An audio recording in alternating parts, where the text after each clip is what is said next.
वरदातु सूर्य Urdu primary school नागार्जुननगर Nanded के online education के session में आज हम जमात शशु मजकूर मराठी पाठ क्रमांक 2 माझा अनुभव पढ़ेंगे और समझेंगे। शशु जमात के प्यारे तलबा और तालिबात, इससे पहले हमने पहली कविता पढ़े थे भारत माता। आपको उस कविता को अपनी अपनी किताबों में लिखना है। किताबें निकालिए और देखिए पाठ क्रमांक 2 माझा अनुभव। वार्षिक परीक्षा संपली, मी आणि रीमा घरी आलो। जैसे ही सालाना इम्तिहान खत्म हो गए, अब लेखक और उसकी बहन घर पर आए। घरी पहुंचना चायने सांगितले। जैसे ही लेखक और उसकी बहन घर पहुंचे, उसकी माँ ने उनसे कहा, उद्या आपल्याला आगगाडीने मामाच्या गावाला जायचं आहे। आगगाडी यानी कि रेलगाड़ी, उद्या उद्या यानी कि कल हमें रेल से हमारे अपने मामा के गांव को जाना है। रीमा ने आनंदाने उड़िया मारिया। जैसे ही रीमा ने ये बात सुनी, वो खुशी से उछलने लगी, कूदने लगी। पायातले पैजण छुमू छुमू वाजवत ती घरभर फिरली। उसके जो पैर में के जो पैंजन थे, जो पायल थे, उसको छुम छुम बजाते हुए वो पूरे घर में फिरने लगी।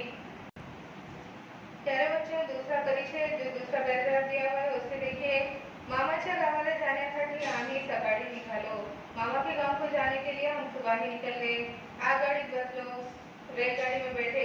आगगाड़ी झुक झुक कर चाली होती और आगगाड़ी झुक झुक करते हुए चल रही थी। प्यारे बच्चों, इस तस्वीर को देखिए। इस तस्वीर में बताया गया है कि जो लेखक और उसकी माँ और उसकी जो बहन है वो रेल में बैठ गए हैं और उनकी ट्रेन चलने लगी है। खिड़कीत बसलेल्या रीमाचे केस भुरभुर उड़त होते।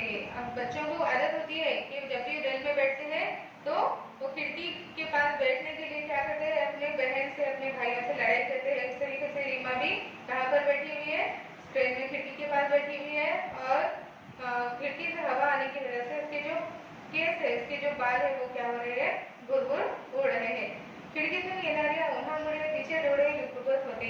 खिड़की में से आने वाली उन्हामुळे यानी कि रोशनी, सूरज की जो रोशनी होती है उसको ऊन कहा जाता है।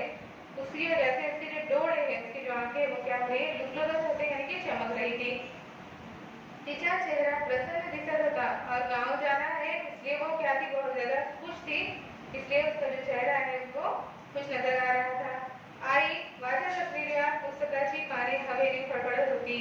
अब लेखक की जो माँ है वो किताब पढ़ रही थी और हवा की वजह से उसके किताब के जो पेज है, जो सफेद, वो हवा से फड़फड़ कर रहे थे, उड़ रहे थे। ती वाचनात तल्लीन झाली होती। वो अपनी किताब पढ़ने में बहुत ज्यादा मगन थी। मैं खिड़कीतून बाहर पाहू लागले। अब लेखक भी अकेले बैठा हुआ था इसलिए वो भी बाहर देखने लगा। थंडगार वाऱ्याच्या झुळका अंगावर फेरू लागलो और खिड़की से ठंडी ठंडी हवाएं आ रही थी। प्यारे बच्चों, आगे देखिए। तेवढ्यात माझे लक्ष माझ्या शेजारी बसलेल्या मावशींकडे गेले। उतने में ही मुसन्निफ का जो ध्यान है वो उसके बाजू में बैठी हुई, शेजारी यानी कि बाजू में बैठी हुई जो मौसी है, जो आंटी है, उसकी तरफ गया। त्याच्या मांडीवर बसलेले छोटे बाळ माझ्याकडे पाहून फुटकन हंसले। उस आंटी की मांडी पर एक छोटा बच्चा बैठा हुआ था जो लेखक की तरफ देखकर हंसने लगा। मी बाळाला मांडीवर घेतले। तब लेखक ने उस बच्चे को अपने मांडी पर लिया। ते खिड़कीतून पडणारी झाडे टुकू टुकू पाहू लागले और वो जो छोटा बच्चा है वो लेखक की मांडी पर बैठकर खिड़की से बाहर जो झाड़े पड़ रही थी, यानी कि ट्रेन चल रही है तो ऐसा लगता है कि हमको हमारे साथ साथ ट्रेन के झाड़ भी चल रहे हैं, तो वो देखकर वो क्या करने लगा, वो गौर से देखने लगा। पाहता पाहता ते गाढ़ सोपले और देखते ही देखते वो बच्चा गहरी नींद में सो गया। स्टेशनवर बैलगाड़ी घेऊन मामा आला होता। अब लेखक और उसके जो माँ है वो गांव पहुंच गए और स्टेशन पर उसका मामा उन्हें लेने आया था। रीमा ने पड़त पड़त मामाला गाड़े। जैसे ही रीमा मामा को देखी वो फौरी तौर से भागते हुए उसको जाकर उसके गले मिल गई। आम ही बैलगाड़ी बसलो और रीमा का जो मामा है उनको लेने के लिए उसने क्या लाया था, साथ में अपने बैलगाड़ी लाया था और वो भागते जाकर बैलगाड़ी में बैठ गई। बैलांच्या गळ्यातील घुंगूरमाळा खुडखुड वाजत होत्या। अब बैल के गले में जो घुंगूरमाळा बंधा हुआ था वो खुडखुड क्या हो रहा था, बज रहा था। बैलगाड़ीच्या चाकांच्या खड़खड़ आवाज तालात येत होते। जब बैलगाड़ी चलने लगी तो उसके जो चाक है, जिसके जो पहिए बगी आहे उसका भी खडखड आवाज आ रहा था। आम्ही घराच्या रस्त्याला लागलो और लेखक और उसके जो मामा है वो आखिरकार घर के रास्ते को चलने लगे। तो वह सायंकाळची वेळ झाली होती। तब कौन सा वक्त हो गया था? सायंकाळचा यानी की शाम का वक्त हो गया था। पानांची सडसड, नदीच्या पाण्याची खडखड ऐकू येऊ लागली।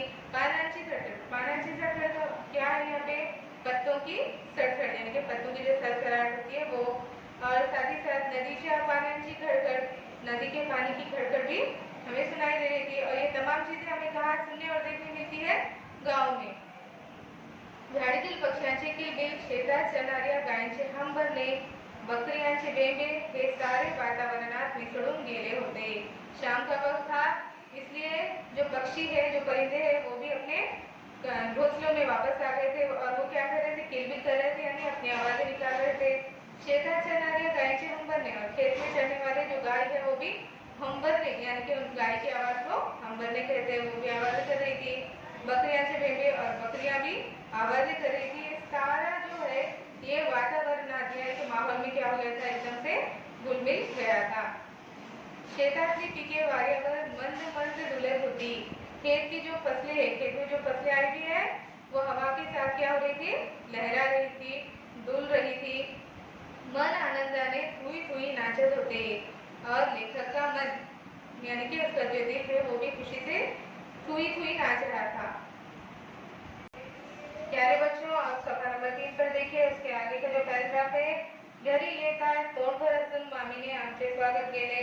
जैसे ही वो घर पर पहुंच गए तो मामी ने हंसकर लेखक का, उसकी माँ का और उसकी बहन का स्वागत किया यानी कि इस्तकबाल किया।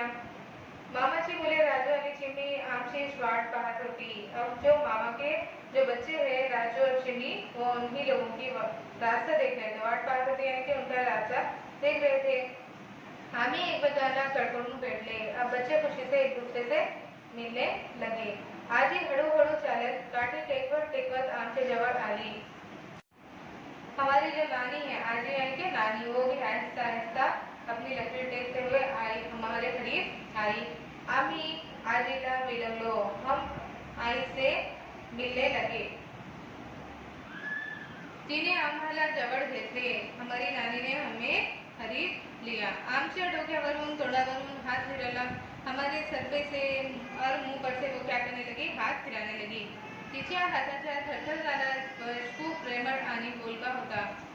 जो बूढ़े लोग होते हैं तो उनके हाथ क्या होते हैं? उम्र के साथ साथ थरथराने लगते हैं। जब वो हमारे मुंह पर से और हमारे सर पर से हाथ फिरा रही थी तब उसके हाथ क्या हो रहे थे? थरथरा रहे थे। जो उसका स्पर्श है वो बहुत ही क्या था? प्रेमळ था, इनके प्यारा था।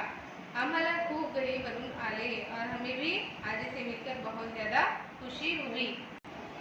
दूसऱ्या दिवसापासून नुसती धमाल यानी दूसरे दिन से हम क्या करने लगे?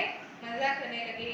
विहिरीवर पोहायला जाणे, शेतात बागडणे, आंब्याच्या झाडावर चढून कैऱ्या, पाडाचा आंबा तोडून खाणे, बैलगाड्यातून मामाबरोबर फेरफटका मारणे, आज शेतावर तर उद्या आमराईत मामाबरोबर फिरायला जाणे, रोज मजाच मजा। अब कौन कौन सी मजा की उन्होंने? विहिरीवर यानी कि तालाब पे क्या करने लगे? पोहायला यानी कि तैरने गए वो मामा के साथ, और शेतात बागडणे यानी कि खेतों पर गए, आंब्याच्या झाडावर चढ़ून कैरिया, पाड़ाचा आंबा तोड़ून खाने यानी कि आम के झाड़ पर चढ़कर उन्हें क्या खाया? कैरिया, और साथ ही साथ पाड़ाचा आंबा यानी कि जो आम पकने के करीब आया हो उसे कहा जाता है पाड़ाचा आंबा, वो भी उन्होंने तोड़कर खाए। बैलगाड्यातून मामा बरोबर फेरफटका मारने, और इस तरीके से बैलगाड़ी पर बैठकर वो मामा के साथ सैर सपाटा करने गए। आज शेतावर तर उद्या आमराईत मामा बरोबर फिरायला जाने यानी कि आज खेत पर गए तो कल कहाँ पर गए? वो आमराई। आमराई किसे कहते हैं? आमराई आम के बाप को कहते हैं। वो मामा के साथ गए वहाँ पर भी, रोज मजाच मजा। इस तरीके से वो रोज मजा करने लगे। आमची सुट्टी कधी संपली ते आम्हाला समजलेच नाही। इस तरीके से मौज मजा करते हुए हमारी जो छुट्टियां हैं वो कब खत्म हो गई वो हमें खुद पता नहीं चला। आम्ही परत गावी आलो। इस तरीके से लेखक और उसके माँ और उसकी बहन दोबारा वापस अपने गांव को आ गई। सेशन दिमाग के प्यारे बच्चों, आज हमने इस सबक को पढ़ा और समझा है। आपको इस वीडियो को ज़्यादा से ज़्यादा देखना है, हमारे इस चैनल को लाइक करना है, शेयर करना है और सब्सक्राइब करना है, ताकि आने वाली वीडियोस की नोटिफिकेशन आपको वक्त पर मिल सके। अल्लाह हाफिज़।